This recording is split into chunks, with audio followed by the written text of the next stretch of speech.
मनीषा की मौत ने हर किसी को हैरान और परेशान कर दिया है। ये मौत कैसे हुई है, मनीषा ने सुसाइड किया है या फिर हत्या, ये हर कोई जानना चाहता है। 10 दिनों की मशक्कत के बाद अब सीएम नायब सिंह सैनी ने इस मामले को सीबीआई को सौंपने की सिफारिश कर दी है। ऐसे में अब दूध का दूध और पानी का पानी सबके सामने आने में ज्यादा वक्त नहीं लगेगा।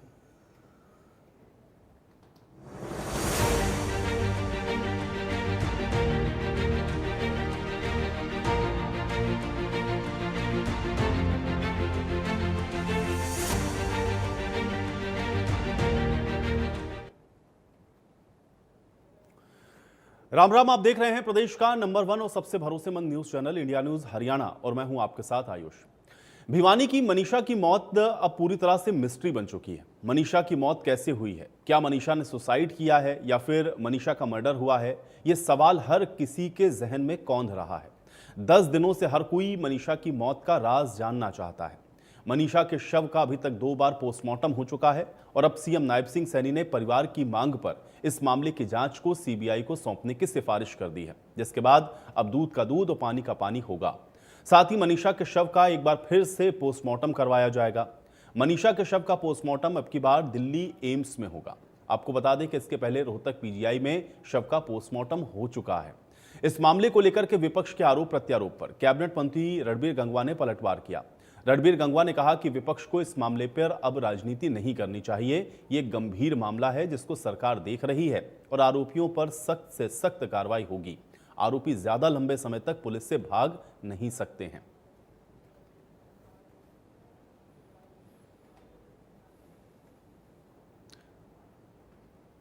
तो सबसे पहले आपको देखें पोस्ट एक्स पर जो किया गया, ये बता देते हैं।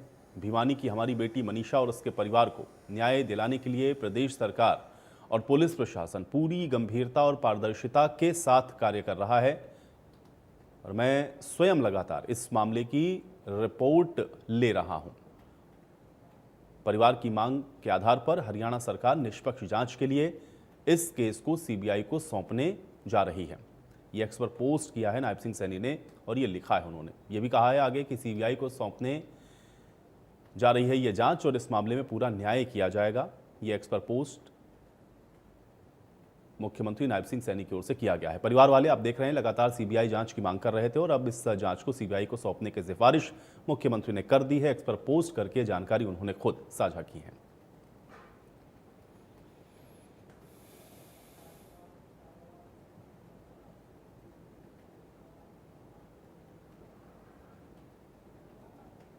हमारी जो सरकार से मांगे थी ना सीबीआई जांच करवाने की, वो भी मांग ली गई है। एम्स में मेडिकल करवाने की जो भी मांग थी हमारी, वो मांग ली गई है।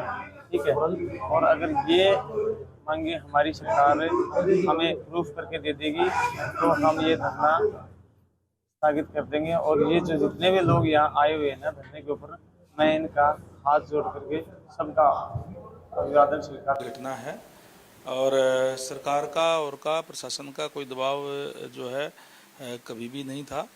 सरकार ने जिस तरीके से घटना हुई तुरंत वहाँ के एसपी को भी बदलने का काम किया, एसएचओ को सस्पेंड करने का काम किया और इसके साथ साथ क्योंकि बहुत ही दर्दनाक हादसा हुआ और अब तक जो तथ्य पुलिस के सामने या जो डॉक्टर रिपोर्ट के अंदर आया है उसमें कोई रेप या उस टाइप की तो घटना कोई हुई नहीं है।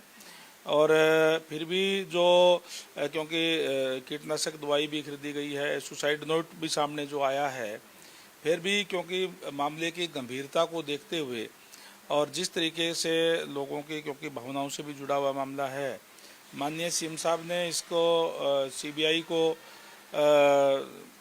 जांच के लिए भेजने का काम किया है। तो निश्चित रूप से सीबीआई इसकी जांच करेगी। सरकार पहले भी स्पष्ट बिल्कुल इसमें कर चुकी है कि अगर किसी व्यक्ति ने इस घटना को अगर अंजाम दिया है, व्यक्ति या व्यक्तियों ने, तो निश्चित रूप से उनके खिलाफ कड़ी से कड़ी कार्रवाई जो है की जाएगी। कमेटी की जहाँ तक बात है, कमेटी तो उन लोगों ने ही डिप्यूट करने का काम किया है।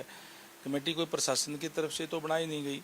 दूसरा जो बात है ये सुसाइड किया है या नहीं किया है, ये तो और गहरी छानबीन जब सीबीआई करेगी तो उसमें क्लियर हो जाएगा।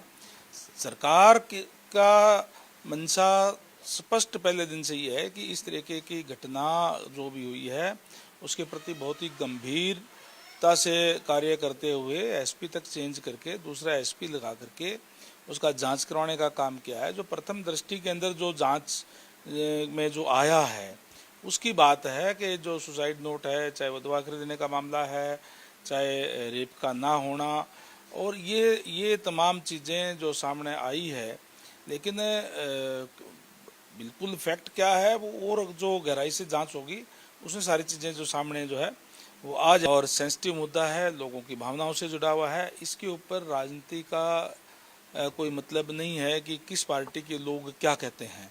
ये इसके लिए तो सारों के सारे हमारी भावनाएं उस परिवार के साथ भी है, उस बच्ची के साथ भी रही है, और हर कोई ये चाहेगा कि बिल्कुल दूध का दूध और पानी का पानी हो। अगर जो सच्चाई क्या है वो सामने आनी ही चाहिए, और इसीलिए सरकार ने जो है सीबीआई को सौंपने का काम भी जो किया है।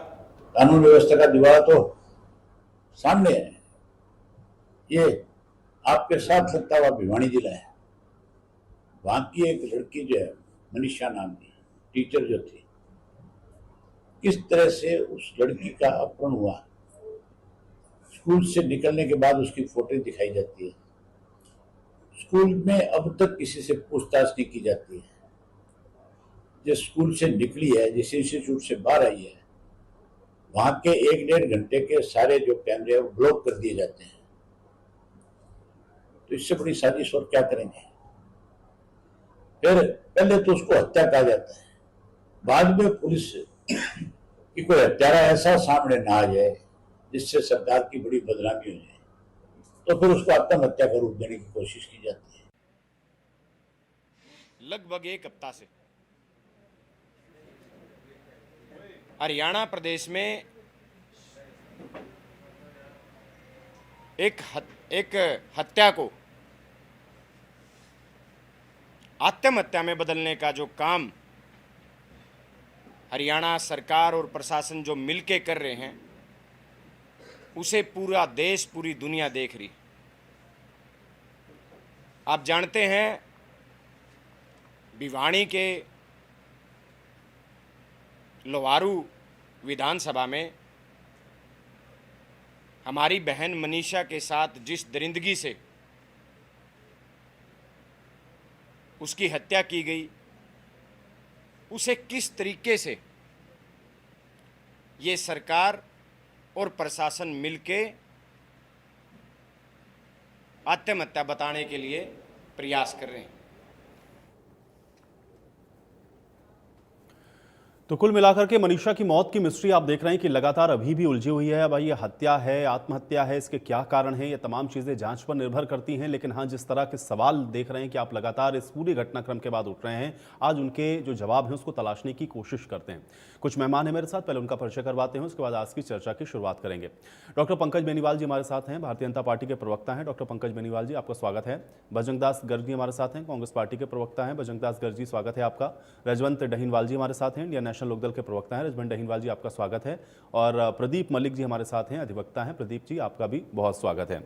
प्रदीप जी, इसके पहले कि मैं राजनीतिक चर्चाओं की शुरुआत करूं, मैं आपके ही पास आ रहा हूं। थोड़ा कानूनी पक्ष इस पूरे प्रकरण का अगर समझा पाएं आप हमारे दर्शकों को, क्योंकि लगातार हम लोग देख रहे हैं कि इसमें जो चीजें हैं वो बड़ी उलझती हुई सी दिख रही हैं। 2 बार पोस्टमार्टम हो चुका, अब तीसरी बार पोस्टमार्टम एम्स में हो रहा है। सीबीआई को ये जो केस है वो रेफर किया जा रहा है, मुख्यमंत्री ने भी ये जानकारी दे दी है। कैसे देखते हैं इस पूरे प्रकरण को, और अभी तक इसका जो कानूनी पक्ष है प्रदीप जी, वो क्या कहता है? क्या जांच सही दिशा में चल रही है? देखिए, मैं इसकी किसी राजनीति या किसी और चीज में नहीं जाऊंगा। मेरा सीधा साधा इसकी इन्वेस्टिगेशन से ही संबंधित है। जो कुछ भी मैंने इसकी एफआईआर में पढ़ा है, इनकी पोस्टमार्टम रिपोर्ट्स में पढ़ा है, मौके की फोटोज देखी हैं, सुसाइड नोट और एडमिटेड हैंडराइटिंग का एक रजिस्टर की कॉपी वो देखी है मैंने जी। इन सब चीजों से एक चीज तो क्लियर है कि इन्वेस्टिगेशन की ही नहीं गई। सिर्फ ये कोशिश की गई कि इसको किसी तरीके से दबा दिया जाए, छुपा दिया जाए। मुझे हैरानी है रोहतक के पीजीआई की पीएमआर पे, जिन्होंने एक फाइंडिंग दे दी कि सीमन नहीं मिला, इसलिए रेप की पुष्टि नहीं होती। ऑनरेबल सुप्रीम कोर्ट ने क्लियरली ये कहा हुआ है कि प्रेजेंस ऑफ सीमन और non presence of semen is no ground to deny that rape has not been committed.